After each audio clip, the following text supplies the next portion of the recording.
नमस्कार, good evening. मैं चुनचुन कुमार, आप देख रहे हैं झारखंडी हिंदी न्यूज। चलिए जानते हैं दिन भर की सभी महत्वपूर्ण खबरों को। सीएम सोरेन बोले, लाभ के पद मामले में निर्वाचन आयोग से राज्यपाल के अनुरोध की प्रति मांगी है। झारखंड के मुख्यमंत्री हेमंत सोरेन पर ईडी की तलवार लटकी हुई है। ईडी के तलब करने के बाद सोरेन काफी आक्रामक दिखाई दिए थे। वहीं रविवार को सीएम हेमंत सोरेन ने कहा कि उन्होंने लाभ के पद के मामले में दूसरी राय को लेकर राज्यपाल रमेश बैस के अनुरोध की प्रति निर्वाचन आयोग से मांगी है। इससे पहले 27 अक्टूबर को बैस ने कहा था कि उन्होंने मामलों में दूसरी राय मांगी है। उन्होंने दावा किया था कि झारखंड में किसी भी समय परमाणु बम विस्फोट हो सकता है। उन्होंने मामले में लंबित अपने निर्णय की ओर इशारा करते हुए यह बात कही थी। सीएम सोरेन ने कहा कि मैंने लाभ के पद के मामले में अपने वकील के माध्यम से राज्यपाल रमेश बैस के दूसरी राय के अनुरोध की एक प्रति निर्वाचन आयोग से मांगी है।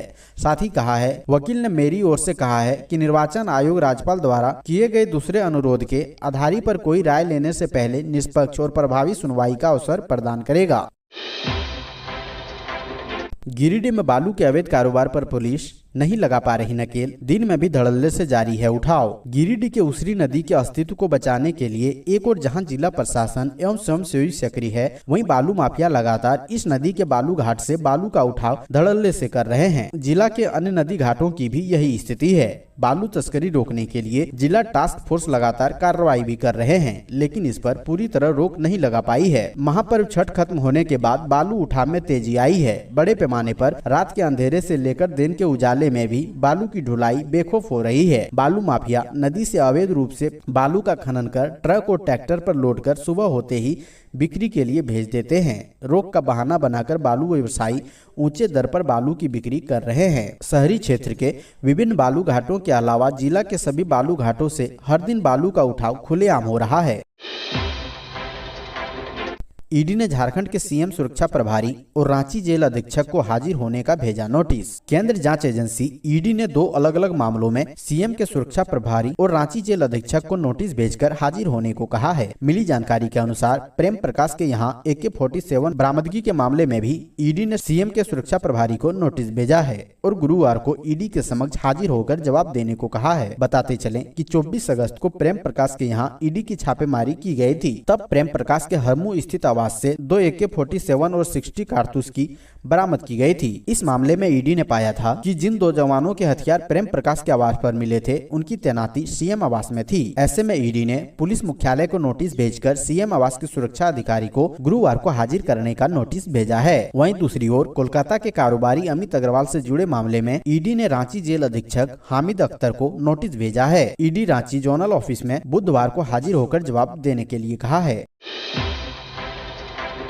झारखंड के हार्ट पेशेंट का फ्री में होगा ऑपरेशन, साथ में मिलेंगे 10,000 रुपए। झारखंड के हार्ट पेशेंट का फ्री में इलाज और ऑपरेशन होगा। इसको लेकर राज्य सरकार और Prashanti medical services and research foundation द्वारा राजकोट एवं अहमदाबाद में संचालित श्री सत्य साई हृदय अस्पताल के साथ करार हुआ है। इस करार के तहत जहां फ्री में इलाज और ऑपरेशन होगा, वहीं आने जाने के लिए रोगियों को 10,000 रुपए भी दिए जाएंगे। इसको लेकर रिम्स में स्क्रीनिंग शुरू हो गई है। पलामू में 1 दर्जन चोरी का मोबाइल बरामद, 2 गिरफ्तार। पलामू जिले के चैनपुर थाना की पुलिस ने 1 दर्जन चोरी का मोबाइल बरामद किया है। चोरी के मोबाइल के साथ पुलिस ने एक नाबालिग समेत 2 आरोपियों को गिरफ्तार किया है। गिरफ्तार आरोपी मुमताज पलामू के पड़वा थाना क्षेत्र का रहने वाला है, जबकि एक और नाबालिग पलामू के नावा बाजार थाना क्षेत्र का रहने वाला है। दरअसल चैनपुर थाना क्षेत्र के सापुर के इलाके में एक युवक से मोबाइल छिनतई की घटना हुई थी। घटना की जानकारी मिलने के बाद पुलिस मौके पर पहुंची और मामले में अनुसंधान शुरू किया था। अनुसंधान के क्रम में पुलिस ने एक आरोपी मुमताज को गिरफ्तार किया है, जबकि मुमताज के साथ एक नाबालिग को पकड़ा है। दरअसल मुमताज और उसके नाबालिग साथी ने सापुर के युवक से मोबाइल कॉल करने का आग्रह किया था। बाद में मुमताज युवक का मोबाइल लेकर फरार हो गया था। पुलिस ने दोनों आरोपियों की निशानदेही पर 1 दर्जन के करीब चोरी का मोबाइल बरामद किया है।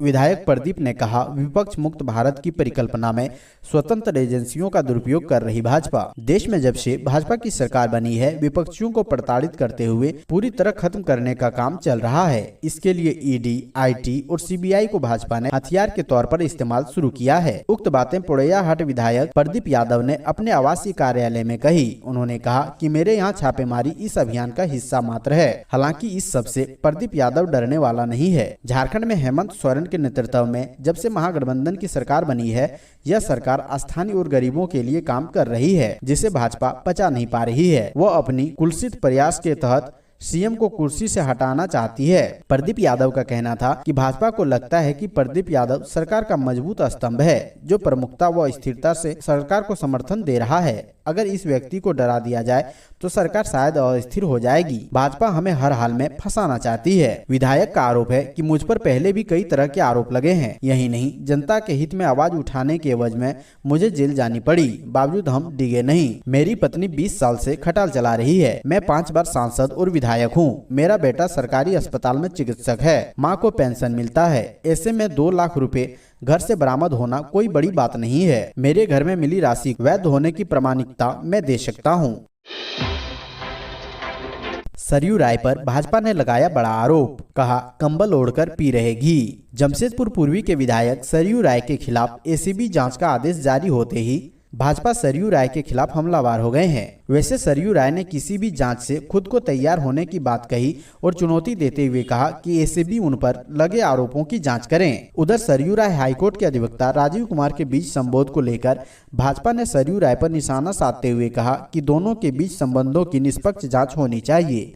भाजपा ने सरयू राय पर कंबल ओढ़कर घी पीने का आरोप लगाया है। भारतीय जनता पार्टी जमशेदपुर महानगर इकाई ने प्रेस कॉन्फ्रेंस के माध्यम से सरयू राय द्वारा किए गए घोटाले का पर्दाफाश करने की बात कही, जिसमें भाजपा ने उनके घोटालों की जांच कर उन पर कार्रवाई की मांग की है। सीएम सोरेन को मिलेगी राहत या चलेगा केस, सुप्रीम कोर्ट आज करेगा फैसला। झारखंड के सीएम हेमंत सोरेन के लिए आज यानी सोमवार का दिन काफी अहम है। लीज आवंटित करने और उनके कर्मियों द्वारा सेल कंपनी में निवेश करने के खिलाफ याचिका की वैधता पर सुप्रीम कोर्ट सोमवार को फैसला सुनाएगा। सुप्रीम कोर्ट यह फैसला सुनाएगा कि ये याचिका सुनवाई योग्य है या नहीं। बता दें कि सुप्रीम कोर्ट ने 17 अगस्त को हेमंत सोरेन और राज्य सरकार की अपील याचिका पर सुनवाई पूरी करने के बाद फैसला सुरक्षित रख लिया था। झारखंड कैबिनेट की बैठक 10 नवंबर को, हेमंत सरकार लेने जा रही बड़ा फैसला। झारखंड विधानसभा का विशेष सत्र 11 नवंबर को प्रस्तावित है और इस दौरान स्थानीयता को परिभाषित करने के लिए पहले से तय 1932 के खतियान को आधार बनाने से संबंधित विधेयक को अंतिम रूप देने की तैयारी कर ली गई है। विशेष सत्र से ठीक एक दिन पहले कैबिनेट की बैठक बुलाई गई है, जिसमें इन दोनों मामलों के साथ साथ लगभग 1 दर्जन अन्य प्रस्तावों को भी कैबिनेट से स्वीकृति मिल सकती है। कई जिलों में 1932 में सर्वे नहीं हुआ था और ऐसे जिलों के लिए विधेयक में स्पष्ट रूप से उल्लेख किए जाने की बात कही जा रही है। भाजपा का शमशान घाट पर धरना, विद्युत सावगृह चालू करने की मांग। विभिन्न दलों के नेता और सामाजिक कार्यकर्ताओं ने खीरगांव स्थित शमशान घाट में 1 दिवसीय धरना देकर विरोध दर्ज किया है। दरअसल हजारीबाग के खीरगांव स्थित शमशान घाट में विद्युत सावगृह 5 साल पहले बना था। सावगृह बनने के बाद एक भी शव का अंतिम संस्कार विद्युत सावगृह से नहीं हो पाया। पूरा मशीन धीरे धीरे कंडम होता जा रहा है। ऐसे में सामाजिक कार्यकर्ताओं ने नगर निगम और जिला प्रशासन का ध्यान आकृष्ट करने के लिए शमशान घाट पर धरना दिया। धरना पर बैठे भारतीय जनता पार्टी के नेता अनुपम सिन्हा ने कहा कि लगभग 2 करोड़ की लागत से आज से 5 साल पहले विद्युत सावगृह बनाया गया था। सावगृह बनने का उद्देश्य था कि लकड़ी के बजाय बिजली से अंतिम संस्कार किया जा सके, लेकिन हजारीबाग वासियों को इस सुविधा का लाभ नहीं मिल रहा है। झारखंड में कैसा रहेगा मौसम का मिजाज, बढ़ेगी ठंड या मिलेगी राहत? झारखंड में 12 नवंबर तक सुबह में कोहरा या धुंध, इसके बाद आसमान साफ और मौसम के मुख्यतः शुष्क रहने के आसार हैं। इस दौरान कोई चेतावनी जारी नहीं की गई है। मौसम विभाग की माने तो 7 नवंबर से लेकर 12 नवंबर तक बारिश की संभावना नहीं है। इस दौरान अधिकतम तापमान 28 डिग्री सेल्सियस और न्यूनतम 15 डिग्री सेल्सियस रहने का अनुमान है। मौसम विभाग ने अपने पूर्वानुमान में बताया है 7, 8 व 9 नवंबर की सुबह कोहरे की धुंध रहेगी और बाद में आंशिक बादल छाए रहेंगे। मौसम मुख्यतः शुष्क रहेगा। लातेहार में भारी मात्रा में विस्फोटक बरामद, 1 हफ्ते में दूसरे बड़ी खेप पकड़ी गई। झारखंड के लातेहार जिले में भारी मात्रा में विस्फोटक बरामद किया गया है। पुलिस ने रविवार को यह जानकारी दी। पुलिस अधिकारी के मुताबिक गुप्त सूचना पर कार्रवाई करते हुए झारखंड पुलिस और सीआरपीएफ की एक संयुक्त टीम ने माओवादी गतिविधियों को गढ़ माने जाने वाले बुद्ध पहाड़ इलाके में छापा मारा। इस दौरान वहां से भारी मात्रा में नकद बरामद किया गया। लातेहार के अतिरिक्त पुलिस अधीक्षक संतोष कुमार मिश्रा ने कहा कि मौके से विभिन्न प्रकार के आईईडी और डेटोनेटर जब्त किए गए हैं। छापेमारी की जगह रांची से लगभग 160 किलोमीटर दूर है। हाल के दिनों में क्षेत्र से विस्फोटकों की यह दूसरी बड़ी खेप थी।